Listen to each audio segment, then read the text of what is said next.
se eu tô me formando agora, ainda nem entrei na faculdade, mas eu quero entrar nesse mundo de storytelling. Antes até do VR. Que dica? O que eu estudo? O que eu leio? Quais são as suas referências, cara? Puta vida. Pergunta boa essa.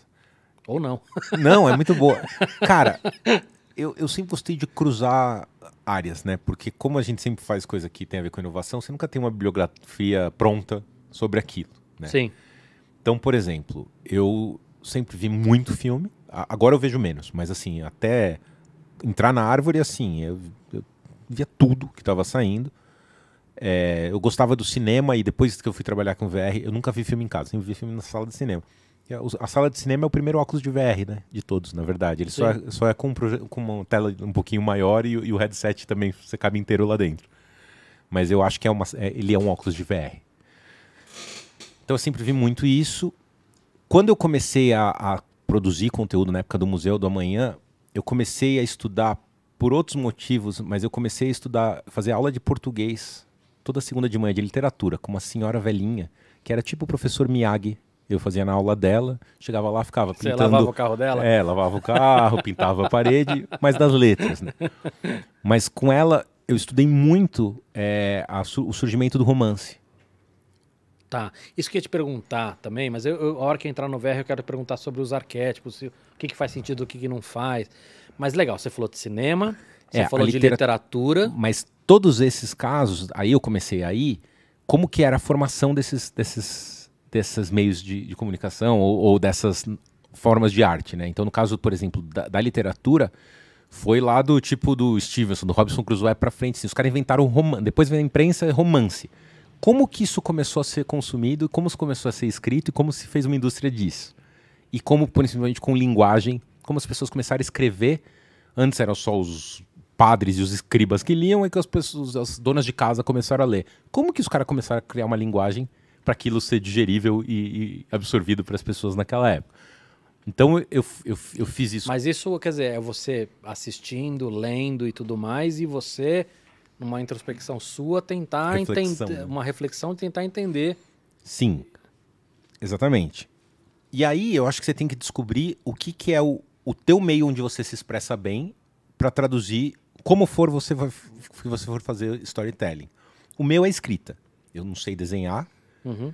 Então eu falei, eu preciso desenvolver e entender melhor como é escrever, porque é aqui que é o meu ponto de partida, de expressão. Tá. Né? E aí por isso que eu acabei indo para literatura, e aí eu vi muito paralelo com o VR nessa hora do romance. Assim. Agora, game você teve que entrar também nesse universo, imagina. Eu jogava muito videogame. Então você já tinha essa época, referência. Aí eu fui trabalhar com cinema, fiquei careca, então parei de jogar videogame, porque você fica adulto, sério, você não pode jogar videogame.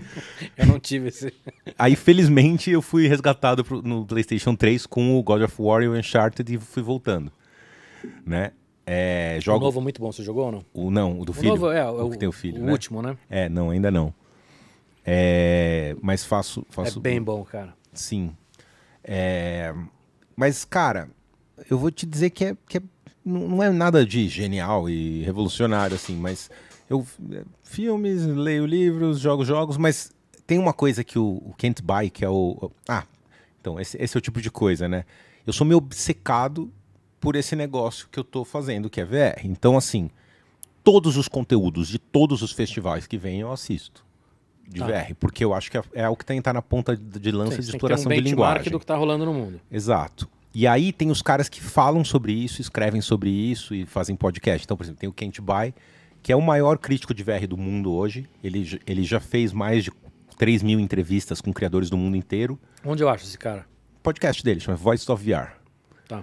E ele discute todos os aspectos do VR, de fabricante, de investidor, passando por criador. Isso que é legal, né? Que você tem esse histórico do cara de podcast dele que você pode pegar 3 anos atrás se ele tiver. Não, mas ele pra você ter uma ideia, ele me entrevistou na época do Step to the Line, depois me entrevistou agora com a Lin, entrevistou a Ana. Então, mas o que eu tô falando que é legal, assim, um cara que tá entrando nisso, ele consegue escutar todos esses podcasts. Exatamente. Mas é isso, né? Você tem que ir para meios não usuais, né? Assim, não adianta você ir muito para bibliografia. Tem o livro do Jaron Lanier, tem um outro que é a Bíblia do VR lá, que chama The Book of VR.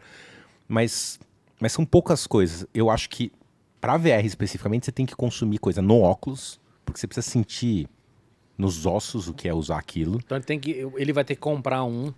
Vai. E compra o quê? Qual que é Hoje o invisto? Quest. Inegável. Assim, Tá. o custo-benefício é incrível.